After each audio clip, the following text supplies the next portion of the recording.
Hello friends, क्या हाल चाल है। तो दोस्तों, आज मैं आपके लिए यहाँ पर एक बहुत ही इंपॉर्टेंट अपडेट लेके आया हूँ जो कि हमारी गेट फिजिक्स 2025 के रिगार्डिंग। तो दोस्तों, यहाँ पर आईआईटी दिल्ली ने पीएचडी, एमटेक और एमएस के लिए अपने एडमिशन पोर्टल को यहाँ पे लॉन्च कर दिया है। आप इस पोर्टल के थ्रू यहाँ पर पीएचडी, एमटेक और एमएस में रजिस्ट्रेशन कर सकते हैं। तो चलिए समझते हैं कि हम यहाँ पर इसको कैसे करेंगे। ठीक है दोस्तों, और इंपॉर्टेंट डेट्स क्या हैं, इन सब चीज़ों के बारे में आज हम यहाँ पर इस वीडियो में बात करने वाले हैं। तो लास्ट तक वीडियो को आप लोग यहाँ पे दोस्तों जरूर देखें। तो इसके लिए दोस्तों सबसे पहले हम आ जाते हैं इनकी ऑफिशियल वेबसाइट पे। तो आप बस इतना लिख दीजिए आईआईटी दिल्ली आपका एडमिशन 2025। तो जो पहला लिंक आएगा आप उसको क्लिक कर लीजिए। वहाँ से आपको ये इन्फॉर्मेशन बुलेटिन आपको डाउनलोड करना है। ठीक है, क्योंकि आप उसको अच्छे से पढ़ लेंगे तो मैं यहाँ पे समझ सकता हूँ कि आपको काफ़ी चीज़ें क्लियर हो जाएंगी। फिर भी मैं आपको यहाँ पे बता देता हूँ। तो आप देख सकते हैं कि ये हमारा जो इन्फॉर्मेशन वाउचर है ये फर्स्ट सेमेस्टर के लिए है। ठीक है, admissions to PhD, MTech, MS. ठीक है, तो यहाँ पे हम इस चीज़ के बारे में बात करेंगे। तो देखते हैं कि दोस्तों यहाँ पे अब देखो क्या क्या है। तो सबसे पहले यहाँ पे इन्होंने पूरा का पूरा इसका बताया हुआ है कि इंडेक्स क्या क्या चीज़ें हैं। तो हम तो सीधा अपने आते हैं इंपॉर्टेंट डेट्स के ऊपर।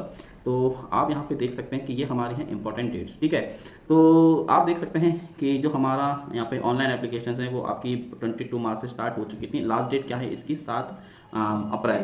तो 7 अप्रैल दोस्तों यहाँ पे इसकी लास्ट डेट है।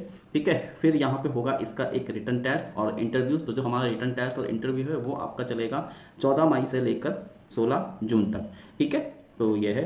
उसके बाद यहाँ पे आप देख सकते हैं orientation for new PhD students. तो ये तो हमारा सब कुछ है। तो फिलहाल के लिए मैं आपको ये बता रहा हूँ कि इसकी जो लास्ट डेट है इस फॉर्म को फिल करने की दोस्तों वो हमारे पास है 7 अप्रैल। ठीक है, तो फटाफट से जाके इसमें रजिस्ट्रेशन आप लोग कर लीजिए। उसके बाद यहाँ पे आपका एक रिटर्न टेस्ट होगा और आपके यहाँ पे इंटरव्यूज चलेंगे। ठीक है, तो ये सारी चीज़ें हैं। अब बात आती है कि यहाँ पे जो इनके एलिजिबिलिटी क्राइटेरिया है वो उन्होंने क्या क्या रखा हुआ है। तो आप इस पूरे इन्फॉर्मेशन वाउचर को एक बार यहाँ पे अच्छे से पढ़ लीजिए। ठीक है, तो यहाँ पे इन्होंने दिया हुआ है minimum qualifications for admissions to full time PhD. ठीक है, तो यहाँ पे आपको फुल टाइम पीएचडी के लिए क्या क्या इन्फॉर्मेशन है तो वो दोस्तों यहाँ पे इन्होंने दिया हुआ है। तो आप देख सकते हैं कि क्वालिफाइंग डिग्री, तो आपके पास यहाँ पर है ना ये डिग्री होनी चाहिए। तो जैसे हमारा तो यहाँ पे एमटेक है, सॉरी एमएससी है, तो हम यहाँ पे ये वाला हमारे पास है एमएससी। ठीक है, तो इसमें आप देख सकते हैं कि 60% मार्क्स और 6 सीजीपीए आपका यहाँ पे होना चाहिए। और ये एग्जाम्स आपके यहाँ पे क्वालिफाई होनी चाहिए, जैसे गेट क्वालिफाई होना चाहिए, सीएससीआर, यूजीसी नेट, है ना, मतलब जो भी आपका नेशनल लेवल का एग्जाम है वो आपको यहाँ पे क्लियर होना चाहिए। ठीक है, उसके बाद यहाँ पे इन्होंने कोई रिलैक्सेशन दिया हुआ है एससी, एसटी, पीडब्ल्यू कैटेगरी को। तो वो आप यहाँ पे इसको अच्छे से पढ़ लीजिए। अगर आपको कोई भी इसमें प्रॉब्लम आती है तो आप मुझसे कमेंट करके पूछ सकते हैं, मैं उसके ऊपर आपको रिप्लाई कर दूंगा। ठीक है दोस्तों, तो ये सब चीज़ें हैं। उसके बाद दोस्तों आप देख सकते हैं कि यहाँ पे पार्ट टाइम पीएचडी का भी एक ऑप्शन है। तो इसके लिए भी क्या क्या चीज़ें हैं वो आप यहाँ पे इसको अच्छे से एक बार रीड कर लीजिए। इसलिए मैं कह रहा हूँ इन्फॉर्मेशन वाउचर को आप एक बार अच्छे से पढ़ लीजिए। ठीक है, तो ये चीज़ें। अब दोस्तों हम बात आती है कि अगर यहाँ पे कोई लोग एमटेक या एमएस में एडमिशन चाहते हैं तो उनको क्या करना है। यानी कि अगर आपको मास्टर प्रोग्राम में एडमिशन चाहिए, जैसे ये हमारे पास है एमटेक और एमएस, तो इसके लिए भी यहाँ पे इन्होंने पूरा का पूरा बताया हुआ है कि क्या क्या यहाँ पे आपका मिनिमम क्वालिफिकेशन है। तो यहाँ पे आप देख सकते हैं कि मिनिमम क्वालिफिकेशन, तो यहाँ पे इन्होंने दिया हुआ है minimum qualification full time MTech और एमएस। ठीक है, तो ये आप लोग यहाँ पे रीड कर लीजिए। अब मैं आपको बताता हूँ कि जो हमारा सबसे मोस्ट इंपॉर्टेंट यहाँ पे जो इसका वीडियो का जो कह सकते हैं रीज़न है वो ये है कि हम कौन कौन सी ब्रांच में यहाँ पे एडमिशन ले सकते हैं। तो उसके लिए मैं आपको बताता हूँ। देखो यहाँ पे इन्होंने कुछ ब्रांचेस आपकी यहाँ पे सॉर्ट आउट करी हुई हैं। तो मैं आपको यहाँ पे लिस्ट दिखा देता हूँ और उसको मैंने अलग से भी यहाँ पे बनाया हुआ है एक्सेल सीट के ऊपर। ठीक है, तो यहाँ पे आप देख सकते हैं कि मैं आपको यहाँ पे दिखाना चाहता हूँ कि ब्रांचेस क्या क्या हैं। ठीक है, और साथ में इन्होंने यहाँ पे इसकी कट ऑफ भी मेंशन की हुई है कि किस ब्रांच में आपकी कितनी कट ऑफ यहाँ पे होनी चाहिए। और ये पूरा का पूरा इनका यहाँ पे फीस स्ट्रक्चर भी है कि कैसे कैसे आप यहाँ पे फीस आपकी कितनी कितनी फीस है। तो यहाँ पे आप सब कुछ इसको एक बार ढंग से पढ़ लीजिए। ठीक है, मैं इसके ऊपर एक फुल डिटेल वीडियो भी लेके आऊँगा हर अलग अलग आईआईटीज़ का जो भी है। ठीक है, तो फिलहाल के लिए अभी हम शॉर्ट टर्म में आपको बताना चाह रहे हैं कि क्या ये इनके कॉन्टैक्ट नंबर्स हैं। तो यहाँ पे आप देख सकते हैं सबके सब क्या है दोस्तों, यहाँ पे इनके कॉन्टैक्ट्स नंबर्स हैं, है ना। तो ये बहुत बड़ा वाउचर है यार ये। ठीक है, तो यहाँ पे आप देख सकते हैं। अब सबसे जो इंपॉर्टेंट चीज़ है जो इस पूरे वीडियो का हाईलाइट है वो यही है कि हमको किस ब्रांच में यहाँ पे एडमिशन लेना है। तो उसके लिए मैं फटाफट से उसको स्क्रॉल करता हूँ। ठीक है, हम अपने मेन मुद्दे पे आते हैं। ठीक है, काफ़ी ज़्यादा लंबे देखो तो ये है। तो यहाँ पे लिखा हुआ है एमटेक, ठीक है, एमएस रिसर्च, और ये सब हमारे पास प्रोग्राम, तो ये डिपार्टमेंट है, ये हमारा प्रोग्राम्स हैं और ये इसके कोड है। ठीक है, तो यहाँ पे मैंने अलग से इसको यहाँ पे बनाया हुआ है तो एक्सेल शीट के ऊपर। तो आप देख सकते हैं कि ये हमारे पास है। तो जैसे अगर मान लीजिए आपको एएसटी में यहाँ पे एडमिशन लेना है तो एएसटी का मतलब है कि atmospheric ocean science and technology.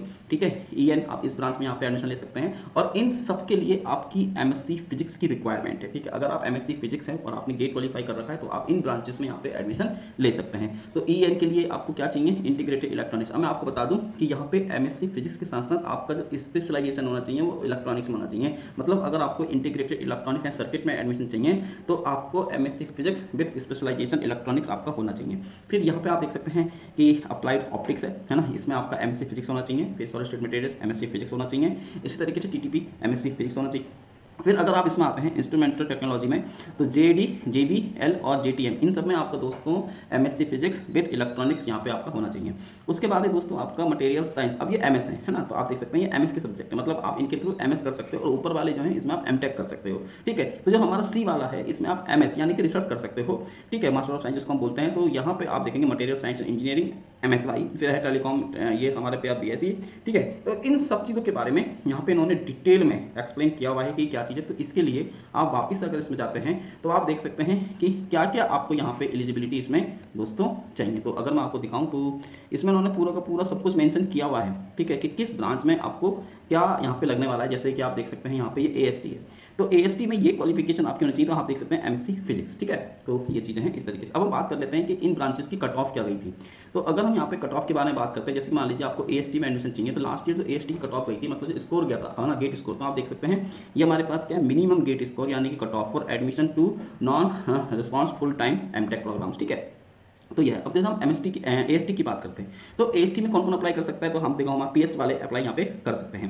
तो अगर आप गेट स्कोर देखेंगे लास्ट ईयर हमारा जो गेट स्कोर गया था वो 400, यानी कि अगर आप जनरल कैटेगरी में 400 का गेट स्कोर लेके आए तो आप AST में अप्लाई कर सकते हैं। EWS वाले भी 400, फिर ये हमारे पास है 350, है ना, इसी तरीके से ये रहा। तो इस तरीके से जो भी ब्रांच है आपकी, आप उसके रिगार्डिंग अपना गेट स्कोर देख लीजिए और उसके हिसाब से फिर आप अपनी ब्रांच यहाँ पे चुन लीजिए कि आपको किस में इंटरेस्ट है। और मैं आपको पहले बता दूँ, आप MTech या PhD केवल उन्हीं ब्रांचेस में करिए जिसमें आपका इंटरेस्ट है, जिसमें आप करना चाहते हैं, नहीं तो ये बहुत ही हैक्टिक कोर्स हो जाता है, ठीक है।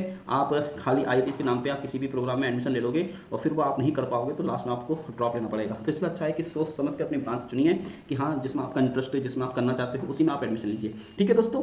तो ये था हमारा, तो फटाफट से जाइए और जाके इसके अंदर आप एनरोल कर लीजिए, रजिस्ट्रेशन भर दीजिए, ठीक है दोस्तों। और जाते जाते मैं आप लोगों को एक इन्फॉर्मेशन और देना चाहता हूँ यहाँ पे, ठीक है। तो अगर आप मुझसे मेरे व्हाट्सएप के थ्रू जुड़ना चाहते हैं तो आप मेरे व्हाट्सएप के थ्रू भी यहाँ पे जुड़ सकते हैं। तो ये मेरा एक कॉन्टैक्ट नंबर है, तो आप जाके इसमें आप मेरे को यहाँ पे हाई लिख दीजिए, मैं आपको अपने ग्रुप में ऐड कर लूँगा, ठीक है दोस्तों। Bye bye.